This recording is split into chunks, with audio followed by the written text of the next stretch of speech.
Paralisação nacional. Servidores do INSS iniciam greve por tempo indeterminado. Pelo menos 16 estados já aprovaram adesão ao movimento, inclusive Santa Catarina. Os trabalhadores querem melhorias nas condições de trabalho e reajuste salarial. A assessoria de comunicação do INSS informou que quem tiver horário agendado e não puder ser atendido por causa da greve, poderá remarcar a dados aos segurados, já que a data de entrada no requerimento continuará valendo. O aeroporto de Joinville deve bater novo recorde de passageiros esse ano. E o motivo é a modernização do terminal, que conta com equipamento para pousos em dias ruins. E ainda 32 anos após a tragédia que atingiu o meio-oeste do estado, moradores relembram as dificuldades causadas pela enchente. Nem a ponte que ligava Joaçaba a Irval do Oeste resistiu à força da natureza. E no futebol, Criciúma entra em campo hoje à noite no Heriberto Wilson em busca da recuperação na Série B do Brasileiro. O Band Cidade desta terça-feira já está no ar.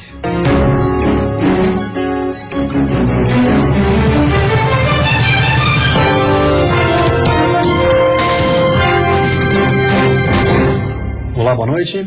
Olá, boa noite. A greve do Instituto Nacional de Previdência e Seguridade Social, INSS, chegou a Santa Catarina. A categoria pede melhorias no Serviço Público Federal. Na agência do INSS em São José, todos os servidores aderiram à paralisação. Quem precisou de atendimento foi orientado a procurar outro local ou aguardar pelo fim da greve. O movimento começou nesta terça-feira e acontece em outros 15 estados do país. A gente tem o entendimento de que quanto mais forte for a greve, quanto mais a gente estiver mobilizado, mais rápido ela será, porque o governo vai nos atender. Enquanto isso, a gente quer dialogar, pede até desculpas, né, nesse sentido, mas a gente vai estar à disposição na frente das agências para dar essas informações. Outros órgãos federais, como o Ministério da Saúde e a Anvisa, também aderiram ao protesto. O governo ofereceu reajustar os salários em 21,3% em 4 parcelas até 2019. Mas, de acordo com o sindicato da categoria, os trabalhadores estão há 6 anos sem reposição da inflação e trabalham em condições precárias. A questão financeira até não está no foco principal da nossa manifestação da greve. Nós queremos dar qualidade de atendimento para a população, mudar os procedimentos até dentro do INSS. O salário base de entrada para um cargo técnico do INSS, segundo o sindicato, é de R$ 900. O restante, cerca de R$ 2.800, os profissionais acumulam em gratificações que não contam na aposentadoria. Em Florianópolis, a agência do bairro Capoeiras atendeu normalmente. Já na agência central, o movimento foi bastante reduzido. Ainda não é possível fazer um balanço da greve, mas a estimativa é alcançar 60% das agências de todo o estado. Em nota, a assessoria de comunicação do INSS informou que quem tiver horário agendado e não puder ser atendido por causa da greve, poderá remarcar a data, sem prejuízo aos benefícios pagos aos segurados, já que a data de entrada no requerimento continuará valendo. E o telefone oficial do INSS para mais informações é o 135. Numa das pontes que ligam as cidades de Joaçaba e Irval do Oeste, foi criado um corredor para motos para melhorar o trânsito. A iniciativa está em fase de testes, mas está tendo boa aceitação entre os usuários. 2 faixas de 70 centímetros em cada sentido da ponte Emílio Balgarten formam o corredor para motos. Iniciativa que possibilita que motociclistas trafeguem separados do fluxo de carros. Entre os objetivos do corredor de motos está a melhora de até 30% no fluxo de veículos e também a maior segurança de motociclistas e motoristas, já que nos horários de pico o trânsito costuma ser complicado na ponte. E nos primeiros 10 dias de funcionamento em caráter experimental, a avaliação é positiva. Melhorou, claro, ajuda bastante. Achei melhor até. Por causa que daí fica mais fácil, que nós temos que cuidar dos dois lados daí. Ficou bom, porque senão estão podendo pela direita aqui, muitos que os caras impensavam, né? Agora ficou bom aquilo, fica bem liberado. Pontos como a velocidade ao passar pelo corredor, além da conscientização por parte dos veículos, que agora dividem espaço lado a lado, ainda precisam melhorar. Porém, para as entidades idealizadoras, a A ideia veio para ficar. Agora a gente vai dar um tempo de 15 a 20 dias, onde a gente vai levar isso então para a Comissão de Trânsito de Erval e Joaçaba, dando então uma sugestão para que se crie realmente o corredor da moto. O governador Raimundo Colombo esteve hoje em Brasília. Em audiência na Agência Nacional de Transportes Terrestres, ele discutiu a construção de um viaduto em Araquari, no norte do estado. O projeto foi apresentado pela BMW, uma das companhias com sede no município. A obra deve ser construída na BR-101, num trecho administrado pela Autopista Litoral Sul. O valor previsto é de 14 milhões de reais, além das indenizações para as desapropriações necessárias. O governador explicou que a estrutura vai beneficiar várias empresas locais que têm planos de expansão, além de garantir mais segurança para a população local. A diretoria da ANTT sinalizou positivamente quanto à liberação dos recursos, incluindo o viaduto no atual pacote de concessões do governo federal.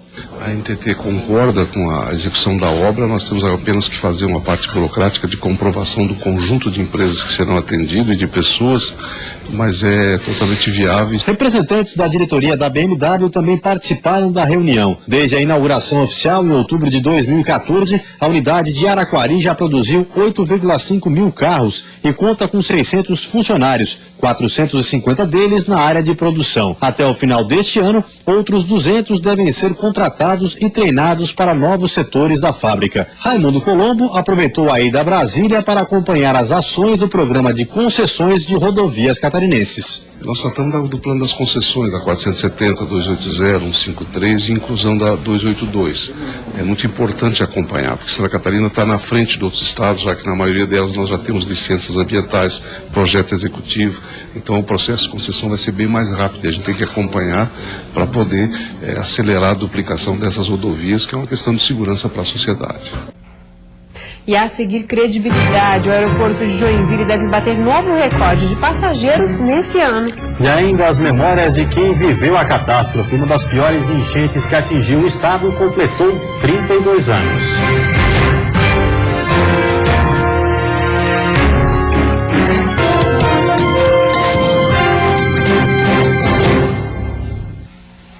Em 7 de julho de 1983, o Rio do Peixe, que há muito auxiliou no desenvolvimento de cidades como Joaçaba, transbordou, provocando uma das piores enchentes já registradas no estado. Hoje, 32 anos depois, as marcas da catástrofe ainda continuam vivas, na memória de quem presenciou a força da natureza. As lembranças daquele 7 de julho de 1983 jamais serão apagadas da memória de Dona Ivanir. Ela, o marido e as filhas tiveram a casa onde moravam arrastada pela correnteza do Rio do Peixe. Foi assim um desespero, o barulho da água, você não faz ideia, parecia que o mundo estava desabando, né? Estava muito triste e a sorte ainda que isso aconteceu durante o dia. Porque se fosse à noite, eu acredito que teria, talvez, vidas se perdido, né? O grande volume de chuva que caiu naquele início de mês fez o rio transbordar. Na estação ferroviária, vagões foram virados pela força das águas.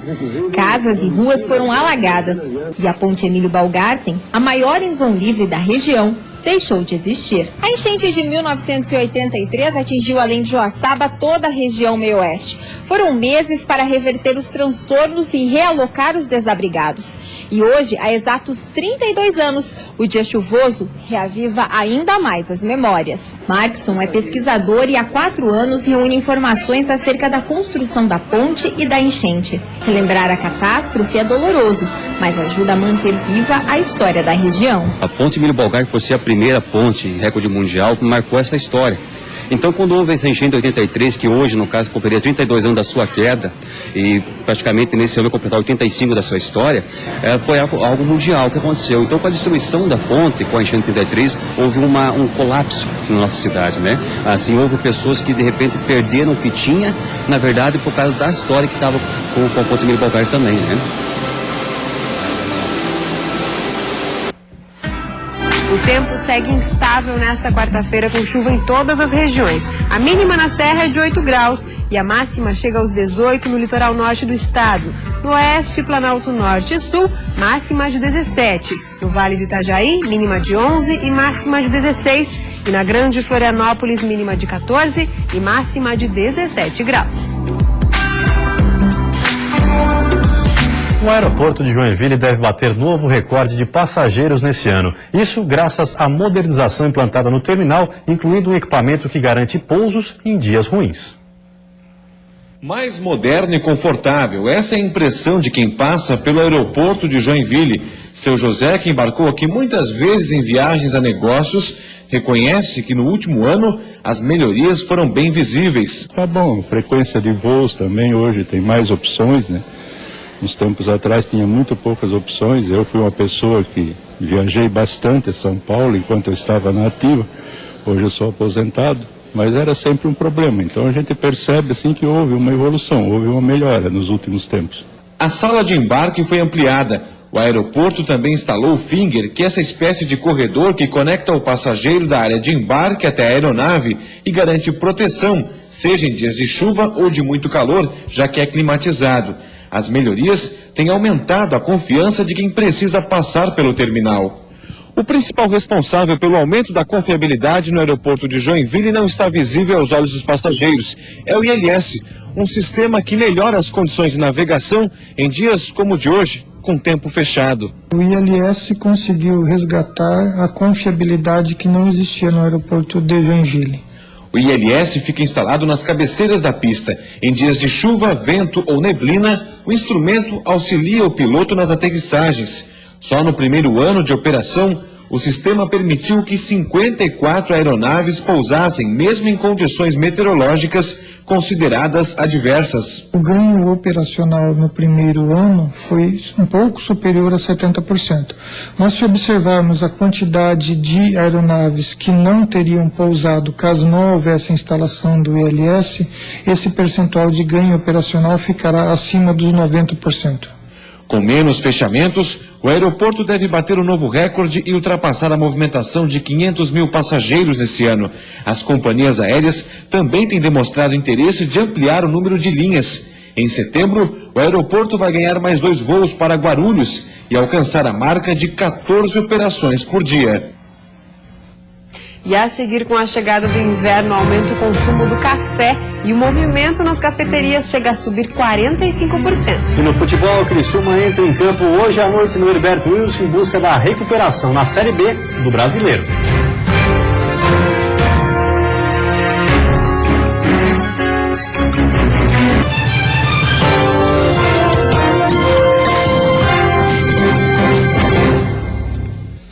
De cada 10 brasileiros, apenas 2 são consumidores conscientes, ou seja, aqueles que levam em conta a responsabilidade ambiental. Para muitas pessoas, a mudança de hábitos de consumo ainda esbarra nos preços. Escolher o produto que se quer levar pelo preço está longe de ser uma atitude sustentável.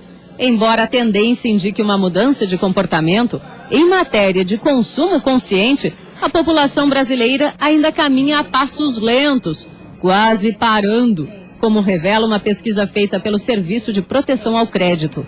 O resultado mostra que a cada 10 pessoas, apenas 2 pensam no meio ambiente antes de realizar uma compra. Começar a ser um consumidor mais consciente, você vai deixar de consumir o supérfluo. Você vai comprar uma quantidade menor, você vai evitar o desperdício. O preço pesa no bolso. O consumidor chega a desembolsar quase o dobro quando opta por um produto da linha orgânica. Nesta confecção de roupas femininas em São Paulo não é diferente. Tudo que a loja produz vem da natureza, desde o tecido feito com fibras naturais ao colorido das peças. Para se chegar, por exemplo, a este tom de verde, foi usada uma mistura de plantas e raízes. Até folhas caídas em parques serviram para o tingimento de roupas, como a gente vê nessa estampa aqui. A gente cria novas ideias e novos produtos através de um material que a princípio não seria utilizado. Fazer a lição de casa já é um primeiro passo para colaborar com um mundo sustentável. E há quem siga a regra à risca. A rotina da família aqui na casa da Silvia é voltada para a economia de água, luz e combustível. O principal meio de transporte dela e das 2 filhas é a bicicleta. O tempo que elas ficam com o chuveiro ligado é contadinho no relógio. E se não for assim, elas levam bronca, não é mesmo? Levam bronca e eu converso e explico o porquê. Pensar diariamente no futuro do planeta requer disciplina. Mas tanto esforço tem lá suas recompensas. Vamos preservar o meio ambiente, vamos pensar em todos, vamos pensar no coletivo e não olhar para o próprio umbigo. Com a chegada do inverno, o consumo do café aumenta. Durante esta época, as cafeterias aproveitam para investir mais. As vendas chegam a subir 45%. Nas cafeterias, eles são os mais pedidos. E pode perguntar, é nessa época que o café se torna a bebida quente mais lembrada para quebrar o frio do dia a dia. Esquenta e é um relax também que a gente faz, os amigos aí, né? Ou seja, é uma boa pedida. É uma boa pedida. Estima-se que durante este período de inverno, o consumo da bebida tem um aumento de 45%. E cada vez mais, a demanda por um diferencial no preparo torna-se exigência dos apreciadores do popularmente chamado cafezinho. E é por isso que as cafeterias vêm investindo cada vez mais nessa bebida.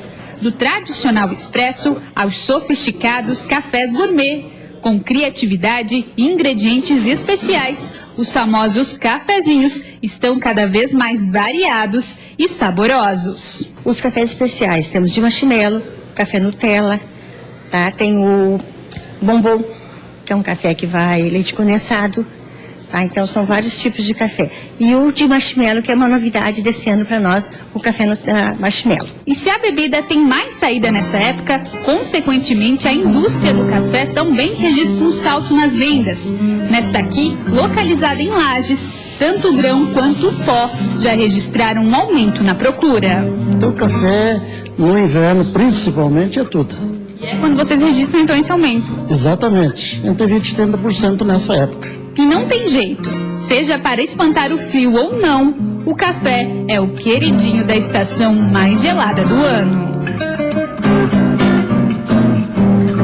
E agora o futebol, daqui a pouco às 7h30 o Criciúma enfrenta o Bragantino precisando vencer para se afastar da zona do rebaixamento. O duelo contra o Bragantino na noite de hoje no estádio Heriberto Wilson é de grande importância para o Criciúma. Em 15º na tabela, a 1 ponto da zona de rebaixamento, o Tigre pode pular até 5 posições e terminar a rodada em 10º, dependendo de uma combinação de resultados. 2 pontos separam Bragantino e Criciúma na competição, e o técnico Petkovic quer aproveitar a má fase do adversário para subir na classificação. O Bragantino vem de duas derrotas, uma fora de casa contra Boa e outra em casa agora do Santa Cruz. Está mordido, mas nós também estamos aí embaixo, estamos também na situação que queremos sair para cima, então 3 pontos queremos faturar nesse jogo. O retrospecto entre os dois times nesse ano é favorável ao Tigre. Na Copa do Brasil, o tricolor do sul do estado venceu o Bragantino por 3-0. Porém, apenas um jogador do time paulista permanece entre os titulares desde aquele jogo. E para enfrentar este novo Bragantino, o Criciúma tem apenas um desfalque. O meia Rodrigo Andrade está suspenso pelo 3º cartão amarelo. E o invicto Petkovic tem algumas opções para substituí-lo. Poderia algum outro jogador jogar por meio, como o Luca, o Paulo Sérgio, né? Jogar no meio e o outro atacante ir no lugar dele. Ou o substituto normal poderia ser um Natan, que é o meio. E temos o Dodi também, que do sub-20, que é posição do Rodrigo Andrade também. E a seguir, Lar Legal, 900 famílias catarinenses receberam hoje a escritura do terreno em que moram. E ainda turismo de negócios foi debatido hoje na capital. A ideia é fortalecer o setor no estado.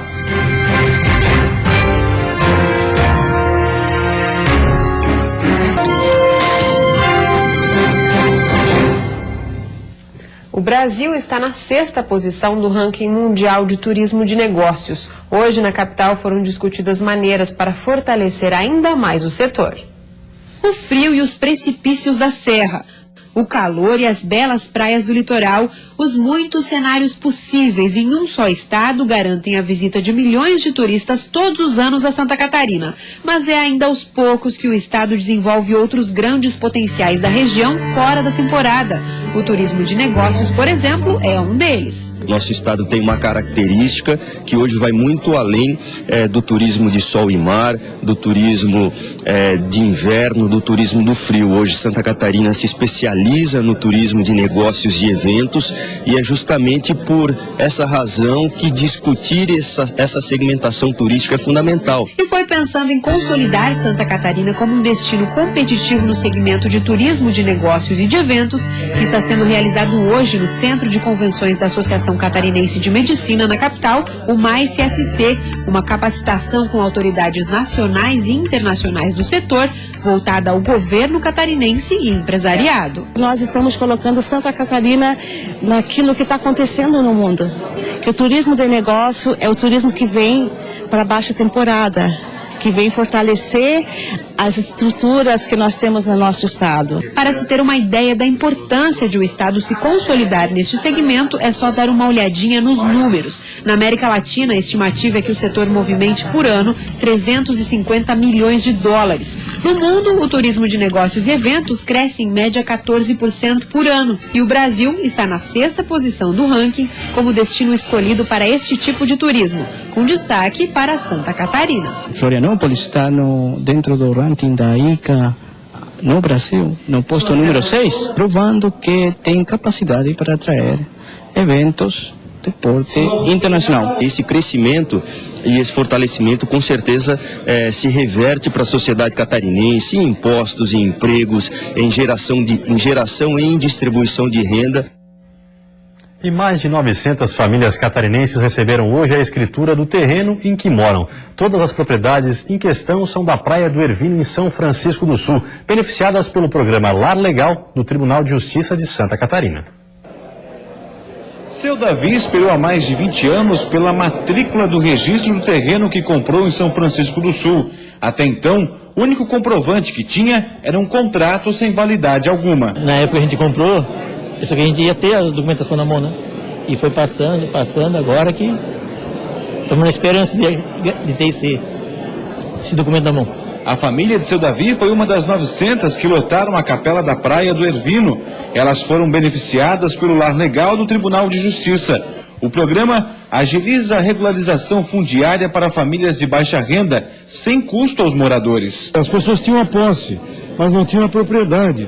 Aquele direito que lhes assegura defender-se contra qualquer situação de risco acerca daquilo que lhes pertence e que elas têm como sua, de fato. O Lar Legal já beneficiou cerca de 5.000 famílias no estado. O programa conta com o apoio da Assembleia Legislativa, que ajuda na difusão da iniciativa, criada para reduzir a burocracia na regularização de terrenos. Se fosse por esse mutirão feito pela Justiça, com o Ministério Público, com os poderes participando, ele não seria possível ser feito. Individualmente nós teríamos aí anos percorrendo sem que tivéssemos um resultado como aqui hoje, um grande número de pessoas recebendo o documento. O Tribunal de Justiça de Santa Catarina estima que 300 mil terrenos estejam em situação irregular no estado. Hoje tramitam no Judiciário Catarinense cerca de 450 processos que aguardam a regularização fundiária. Esses processos somam 10 mil terrenos sem a matrícula de registro. De acordo com o desembargador responsável pelo programa, a participação dos municípios tem papel fundamental na agilidade para a conclusão das regularizações. Os requisitos fundamentais é que sejam pessoas de baixa renda, não há um valor fixo, porque cada região modifica, fica a critério do juiz local, e que tenham posse consolidada durante 5 anos sobre esse imóvel. Não precisa de testemunha, não precisa nada, basta que o prefeito assim o declare. E esse processo pode ter início via prefeitura, que pode fazer ela pela sua própria estrutura, pode fazer em convênio com a universidade ou pode contratar uma empresa. E vem aí o Jornal da Band. Uma ótima noite para você. Até amanhã. Boa noite. Até amanhã.